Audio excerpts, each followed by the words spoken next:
Ladies and gentlemen, the concept of ultradian cycles is central to understanding how the human brain regulates energy, alertness, and focus throughout the day. These cycles, typically lasting between 90 to 120 minutes, represent natural fluctuations in our physiology, particularly in the activity of neuromodulators that govern attention, cognitive performance, and mental endurance. While the circadian rhythm, the roughly 24-hour cycle, is widely recognized for its role in governing sleep-wake patterns, ultradian rhythms occur multiple times within the circadian cycle and have an equally profound impact on our capacity to concentrate and perform mentally demanding tasks. At the neurobiological level, ultradian cycles are regulated by oscillations in brainstem structures that influence alertness, particularly the locus coeruleus and the basal forebrain. These structures modulate the release of key neurochemicals such as norepinephrine and acetylcholine. When these chemicals rise in concentration, there is a corresponding increase in cortical excitation, sharpening our sensory perception and narrowing our attentional spotlight. This is the peak of an ultradian cycle, the window where cognitive performance, memory consolidation, and task-related focus are most efficient. During this phase, the brain is better able to suppress distractions, process complex information, and maintain working memory integrity. It's a state that is neurologically primed for deep work. However, as the ultradian cycle progresses, a gradual decline in these neuromodulators occurs. This decline signals the beginning of the trough, a natural drop in attention and energy that is often misinterpreted as a personal failure in discipline or motivation. In reality, it's a biological shift governed by internal rhythms. Continued effort during the trough phase can lead to diminished returns, increased error rates, and eventual burnout if not managed properly. The key is not to override these cycles with caffeine or overstimulation, but to align periods of high-focus work with the natural peak phases and use the trough periods for recovery, low-demand tasks, or short breaks that allow the brain to reset. Understanding this rhythm has powerful implications for structuring one's workday. The first ultradian peak typically begins about 60 to 90 minutes after waking, especially when it is preceded by proper circadian entrainment through light exposure. This initial window is often the most potent for focus-intensive activities such as strategic planning, writing, coding, or any form of deep learning. By front-loading the day with the most demanding cognitive tasks during this window, individuals can harness the full power of their attentional capacity while minimizing the risk of distraction. The transitions between cycles are just as critical. As the brain exits a peak state, there is a shift in autonomic tone from sympathetic alertness to parasympathetic restorative, signaling a need to disengage momentarily. During these transitions, taking a break of 5 to 15 minutes, ideally one that does not involve high stimulation inputs such as social media or email, allows the brain to prepare for the next cycle. Practices such as non-sleep deep rest, a short walk outside, or even simple eyes closed breathing can restore the neurochemical substrates necessary for re-engagement in the next peak phase. These breaks are not a loss of productivity, they are strategic resets that enhance cognitive resilience and prolong sustained focus throughout the day. The pattern repeats across the day in a wave-like manner. For most individuals, there are approximately 4 to 5 ultradian cycles that can be harnessed effectively for focused work, depending on sleep quality, stress levels, and individual neurobiology. It is important to note that these cycles are not rigid clocks, but flexible patterns influenced by behavior, nutrition, light exposure, light exposure. For example, high glycemic meals can blunt the amplitude of these cycles by inducing postprandial dips in alertness, whereas low stimulation mornings with early natural light and physical movement tend to enhance the clarity and duration of each peak. Ultradian cycles also offer a framework for managing attention across different domains: creative, analytical, and even emotional processing. Rather than multitasking across domains within a single cycle, it is far more effective to dedicate one ultradian block to a single type of cognitive task. This unfragmented attention allows for deeper immersion and more efficient neural encoding. Task switching, in contrast, incurs a cognitive cost by forcing the brain to reset and redirect limited attentional resources. When aligned with the natural ebb and flow of ultradian peaks, single tasking becomes not just a productivity strategy, but a biological necessity. Light is the primary environmental cue, or Zeitgeber, for regulating the circadian rhythm, which governs the timing of virtually every physiological process in the human body, including hormone release, body temperature, sleep-wake cycles, and cognitive alertness. The circadian rhythm operates on a roughly 24-hour cycle and is deeply embedded in the brain's suprachiasmatic nucleus, SNN, located in the hypothalamus. This master clock responds primarily to signals from light, particularly from natural sunlight, which interacts with a specialized subset of retinal ganglion cells in the eyes known as intrinsically photosensitive retinal ganglion cells, IPRGCs. These cells contain melanopsin, a photopigment that is most sensitive to short wavelength blue light in the 460 to 480 nanometer range, which is abundant in natural daylight. When light enters the eyes, especially within the first 30 to 60 minutes after waking, it activates these IPRGCs and sends direct signals to the SNN. This action initiates a cascade of hormonal and neural events that synchronize the internal clock with the external environment. One of the first responses to this light input is the suppression of melatonin, the hormone responsible for promoting sleep. Melatonin levels, which rise in darkness to induce sleepiness, must be rapidly reduced upon waking in order to promote wakefulness and alertness. Early light exposure ensures that this process happens efficiently and at the appropriate time, anchoring the circadian system and setting the stage for a productive and focused day. In addition to melatonin suppression, early light exposure stimulates the release of cortisol, a glucocorticoid hormone often misunderstood solely as a stress molecule. In the early morning, cortisol plays a crucial role in enhancing alertness, mobilizing energy stores, and initiating the body's get-up-and-go response. When this morning cortisol peak is timed correctly with light exposure, the body is signaled that it is daytime, and this input consolidates wakefulness while improving cognitive function. Moreover, this light-induced activation increases dopamine levels in areas of the brain associated with motivation, mood, and focus, including the prefrontal cortex and striatum. These dopamine elevations are not only beneficial for immediate focus, but also help entrain long-term patterns of attention and emotional regulation across the day. The timing, intensity, and spectral quality of light are all critical variables in this process. Light that is bright in intensity measured in lux and rich in blue wavelengths is most effective for circadian entrainment. Natural outdoor sunlight, even on overcast days, typically exceeds 10,000 lux, compared to indoor artificial lighting, which often ranges between 100 and 500 lux. This disparity is why artificial lighting environments often fail to provide the necessary photic input to maintain healthy circadian alignment. Inadequate morning light exposure can lead to drift in the circadian phase, resulting in delayed melatonin release in the evening, disrupted sleep patterns, and decreased daytime alertness. Conversely, appropriately timed light exposure not only improves morning wakefulness, but also sets a countdown timer for melatonin release later that evening, creating a predictable sleep onset window about 14 to 16 hours after the morning light pulse. Interestingly, the system is extremely sensitive to light timing. Exposure to bright light late in the evening, particularly from screens and artificial sources, can shift the circadian forward, making it harder to fall asleep and reducing sleep quality. This delayed phase response, often called social jet lag, disrupts the natural synchronization between the internal clock and the external environment. It underscores the importance of not just morning light exposure, but also circadian darkness in the evening hours. Circadian regulation is a full-day process, starting with light to signal morning and ending with darkness to allow the system to reset. The reinforcing effect of consistent daily light exposure also builds over time. The more regularly one receives morning light within 30 to 60 minutes of waking, the more robust the amplitude of the circadian rhythm becomes. A high-amplitude rhythm is associated with better sleep quality, improved focus during the day, increased mood stability, and more reliable energy patterns. It also enhances the function of peripheral clocks located throughout the body in the liver, muscles, pancreas, and other organs that govern metabolism, digestion, and physical performance. These peripheral oscillators are influenced by signals from the skin and are sensitive not only to light but also to behavior, such as feeding and physical activity, both of which are themselves regulated in part by light exposure timing. Morning sunlight is particularly effective because of the sun's low angle in the sky, which increases the amount of blue-enriched light entering the eye even when it's diffused. Midday sunlight is still valuable, but it tends to be less effective for circadian entrainment due to its different spectral composition and the body's decreased sensitivity to light at that time. The early light window, therefore, represents a biological opportunity to align internal systems in a way that supports mental clarity, physical vitality, and long-term cognitive health. Visual anchoring and gaze stability play an underappreciated yet significant role in regulating attention and focus. While many approaches to concentration emphasize cognitive strategies, very few address the foundational influence of the visual system. However, the way we use our eyes directly impacts our level of neural engagement and physiological arousal. This is due to the fact that the visual system is not only responsible for gathering external information, but is also tightly linked to brain circuits involved in alertness, orientation, and goal-directed behavior. Vision is the dominant sensory modality in humans, and its integration with attentional networks is so deep that even subtle changes in eye movement patterns can shift mental state. At the level of neurobiology, gaze stability reduces the frequency of saccades, which are rapid eye movements that the brain uses to scan and sample the environment. Each saccade represents a brief interruption in the continuity of visual input, which requires the brain to pause, reset, and reorient attention. When the eyes are constantly darting across different points in space, especially in environments filled with visual clutter or digital interfaces, the brain remains in a state of divided focus. This scattered visual sampling maps onto scattered neural activity, particularly in the frontal eye fields, posterior parietal cortex, and superior colliculus regions that are responsible for both eye movement control and attentional allocation. Stabilizing the gaze, on the other hand, sends a signal to the brain that a specific point of focus has been selected, which can activate the anterior cingulate cortex and prefrontal regions associated with sustained attention. This neural lock-in mechanism increases the salience of task-relevant stimuli and suppresses irrelevant inputs. The narrower and more fixed the visual field, the stronger the engagement of attentional systems. This is why people often instinctively squint, lean in, or block out peripheral distractions when they are trying to concentrate.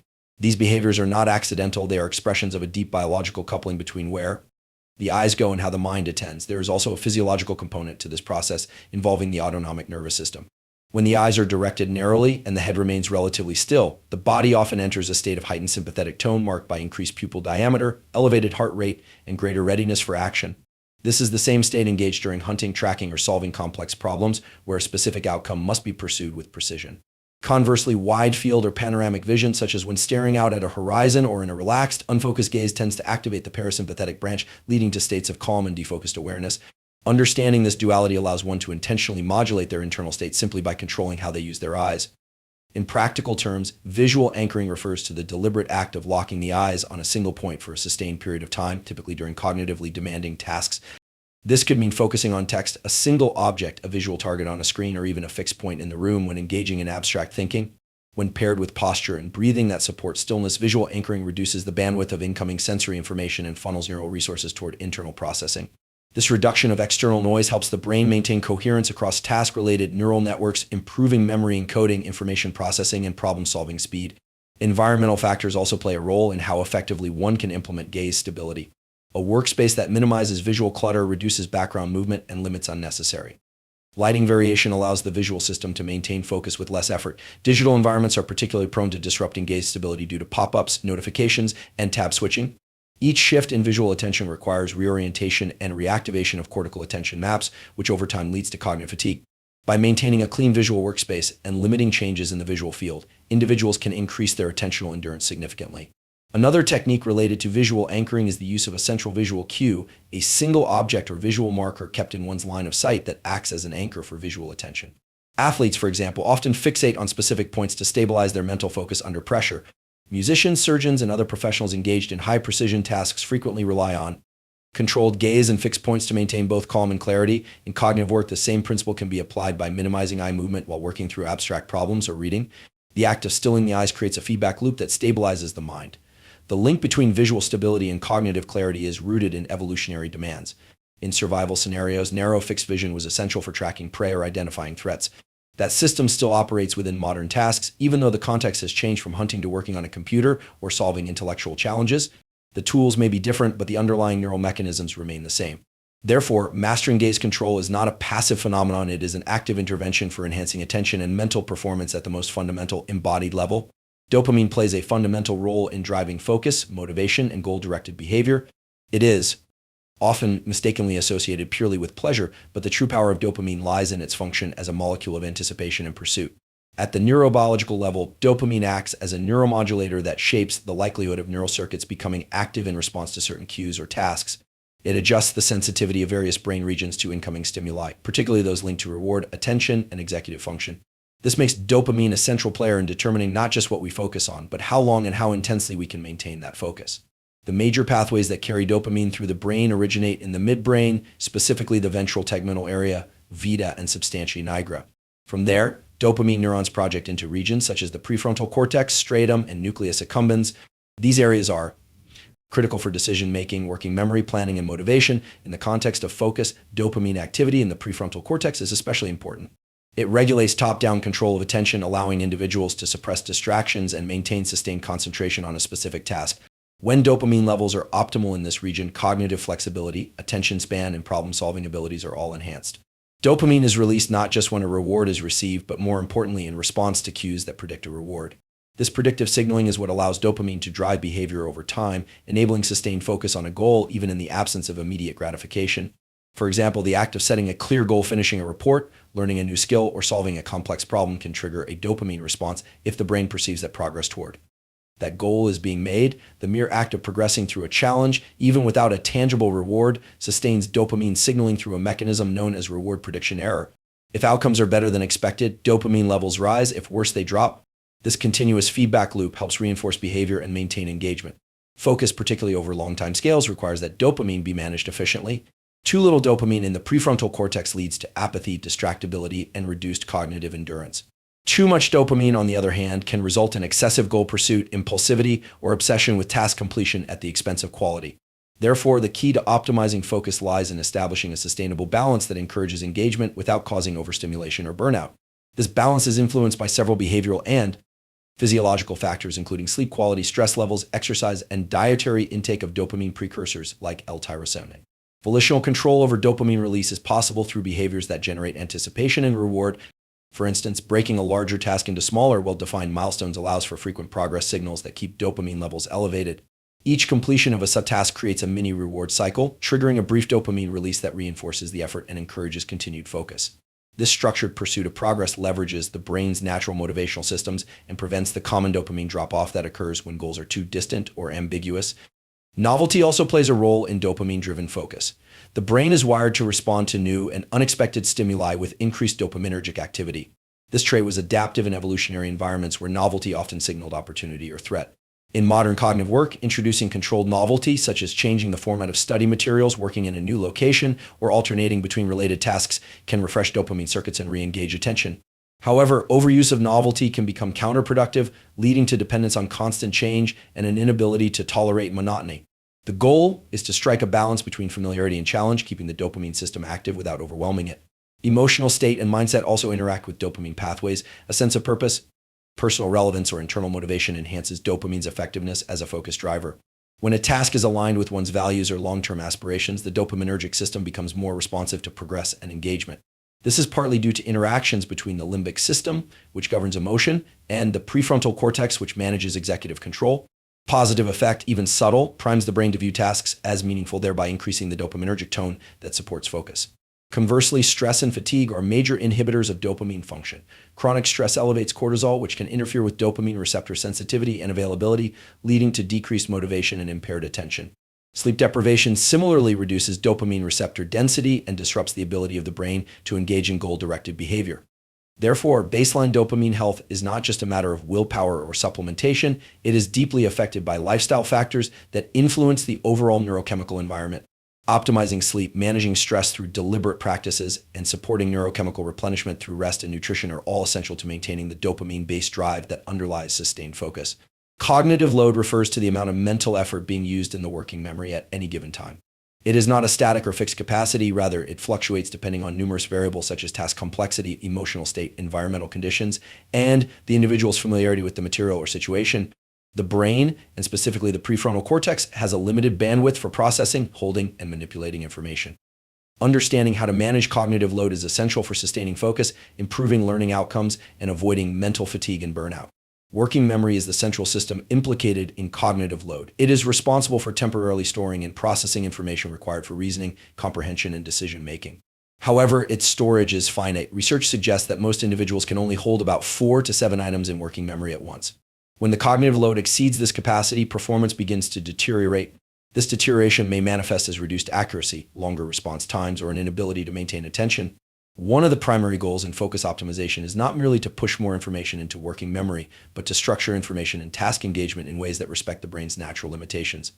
There are 3 primary types of cognitive load: intrinsic, extraneous, and germane. Intrinsic load relates to the inherent difficulty of the material or task being performed.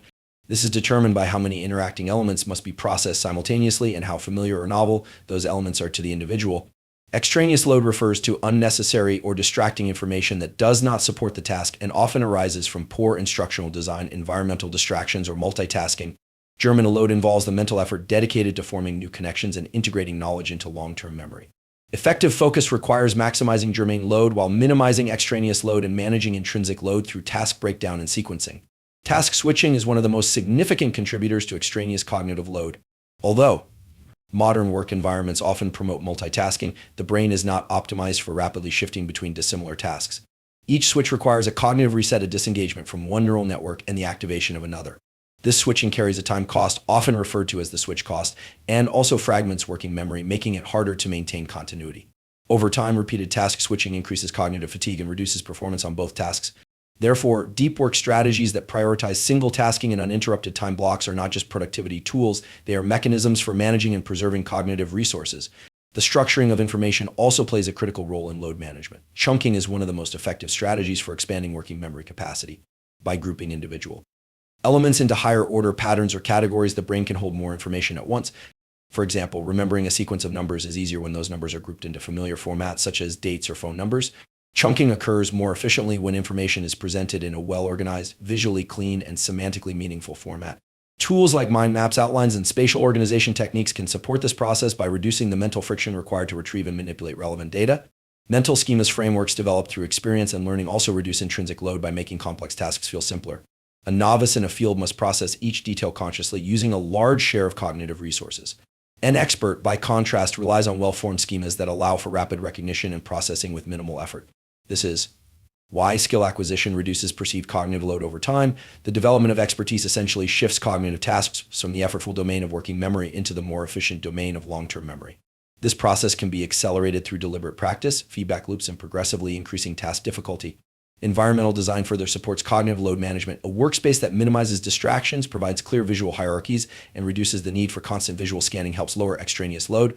Bright lights, background noise, and cluttered visuals all place demands on the brain's attentional filtering systems, diverting resources away from the primary task.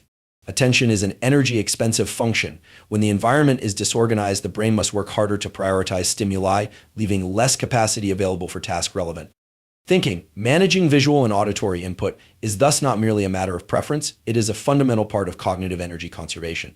Emotion also plays a pivotal role in load dynamics. Stress, anxiety, or emotional distraction significantly amplify the subjective experience of cognitive load, even if the objective task remains the same. The prefrontal cortex shares networks with limbic regions responsible for emotion regulation. When these systems are taxed by emotional arousal, fewer resources are available for executive control, decision-making, and attention. Techniques such as breath control, interoceptive awareness, and periodic breaks not only regulate the autonomic nervous system but also restore executive function, allowing for more efficient management of mental resources. Emotional stability creates the neurological conditions required for optimal cognitive load regulation. The use of supplements and compounds to support focus and cognitive performance has gained increasing attention in both scientific research and practical application. While nutrition and behavioral protocols remain the foundation for sustained mental clarity, certain compounds can provide targeted support by modulating specific neurotransmitter systems, enhancing cerebral blood flow, or influencing cellular energy metabolism. These effects, when appropriately timed, tailored to individual needs, can significantly improve attention, alertness, and task endurance without causing overstimulation or dependency. Caffeine is the most widely used psychoactive substance on the planet and serves as a prime example of how a compound can enhance focus by modulating neurochemistry. It works primarily by antagonizing adenosine receptors in the brain. Adenosine is a neuromodulator that builds up over the course of the day and promotes sleepiness and fatigue. By blocking these receptors, caffeine prevents the accumulation of sleep pressure and promotes wakefulness. At the same time, caffeine indirectly increases dopamine and norepinephrine availability, particularly in the prefrontal cortex, which is crucial for executive function and attentional control. The timing of caffeine intake is critical. Consuming it too early after waking can blunt the body's natural cortisol peak, while consuming it too late in the day can disrupt sleep architecture and reduce next-day focus. Dosing also matters. Higher doses do not linearly translate to better focus and often result in jitteriness, increased heart rate, or anxiety, especially in individuals with low caffeine tolerance or high baseline arousal. L-theanine, an amino acid found in green tea, is often used in conjunction with caffeine to smooth out its stimulatory effects. L-theanine promotes a state of calm alertness by increasing alpha brainwave activity and modulating levels of GABA, serotonin, and dopamine. When combined with caffeine, it can enhance focused attention without the common side effects associated with caffeine alone. This synergy allows for improved cognitive performance, particularly in tasks requiring sustained attention and reduced susceptibility to distraction.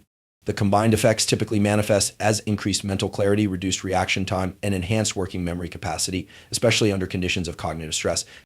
Another compound of interest is L-tyrosine, a non-essential amino acid that serves as a precursor for dopamine, norepinephrine, and epinephrine. Supplementation with L-tyrosine has been shown to improve cognitive performance in situations where these catecholamines are depleted, such as during sleep deprivation, prolonged stress, or high mental workload. L-tyrosine supports the replenishment of neurotransmitters required for motivation and task engagement, making it particularly useful in scenarios requiring extended cognitive endurance. It does not artificially elevate dopamine, but rather supports the synthesis pathway, making it a more sustainable approach for enhancing focus over time. Rhodiola rosea is an adaptogenic herb that has been traditionally used to reduce fatigue and enhance mental performance. It modulates the hypothalamic pituitary adrenal (HPA) axis and influences the levels of key neurotransmitters, including dopamine and serotonin. Its primary effects are observed in situations of stress-induced cognitive decline, where it helps to maintain mental stamina and reduce mental fog. The compound is also associated with improved mood stability and resilience, which indirectly supports better focus by reducing the interference of emotional distractions and mental fatigue. Acetyl-L-carnitine alcar is another compound that supports focus, particularly through its impact on mitochondrial function and neuronal energy metabolism. It facilitates the transport of fatty acids into the mitochondria for beta oxidation, thereby improving the energy supply to time. Neurons, especially under demanding cognitive loads, alcar also exhibits neuroprotective effects, modulates acetylcholine release, and supports cellular repair mechanisms in the brain. These properties contribute to improved mental clarity, processing speed, and resistance to cognitive fatigue over longer periods of effort. Acetylcholine, or CDP-choline, is a choline donor that enhances the synthesis of phosphatidylcholine, a key component of neuronal membranes, and acetylcholine, a neurotransmitter heavily involved in attention and learning. Supplementation with acetylcholine has been associated with improved cognitive performance, particularly in attention, reaction time, and memory consolidation. It is especially relevant in scenarios that require sustained mental engagement, as it supports not only neurotransmitter production but also membrane fluidity and time. Signal transduction across synapses. Omega-3 fatty acids, particularly DHA and EPA, play a structural and functional role in maintaining neuronal integrity and modulating inflammation. These essential fats are integrated into cell membranes and influence the fluidity and function of synaptic connections. EPA, in particular, has been linked to improved mood regulation, while DHA supports neuronal signaling and plasticity.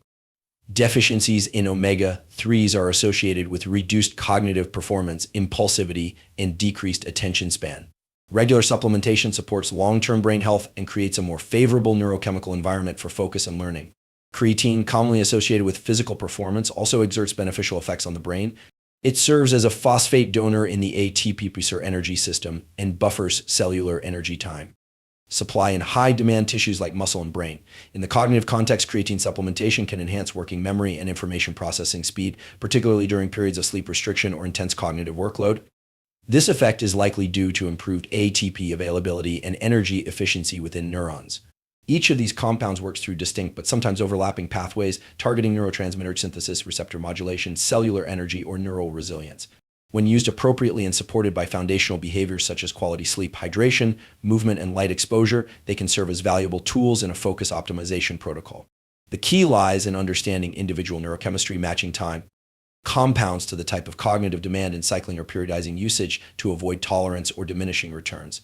Respiratory control plays a crucial role in modulating physiological arousal and consequently cognitive performance.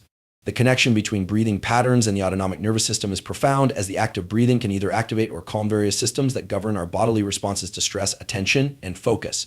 This link between respiration and arousal stems from the fact that the respiratory system is one of the few physiological functions that can be consciously controlled. Through conscious modulation of breath, individuals can directly influence heart rate, blood pressure, and the balance between the sympathetic and parasympathetic branches of the autonomic nervous system. These physiological adjustments, in turn, have a significant impact on mental clarity, emotional regulation, and cognitive performance. When the body is exposed to stress or challenging situations, the sympathetic nervous system, SENS, is activated, which triggers the fight or flight response. This response leads to an increase in heart rate, blood pressure, and the release of stress hormones like cortisol and adrenaline. These changes are designed to prepare the body for immediate action. However, if the arousal level remains elevated for too long, cognitive function can become impaired. Chronic high arousal can cause mental fatigue, distractibility, and difficulty concentrating. This is where controlled breathing becomes an effective tool for regulating the body's physiological state.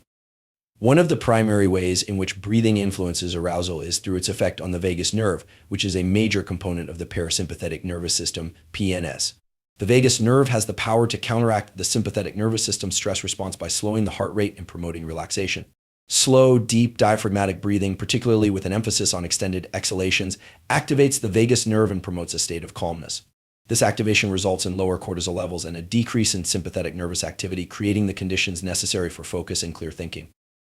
A technique often used to leverage this effect is slow-paced breathing, which has been shown to increase heart rate variability, HRV. HRV is a key marker of the balance between the sympathetic and parasympathetic nervous systems, and higher HRV is associated with better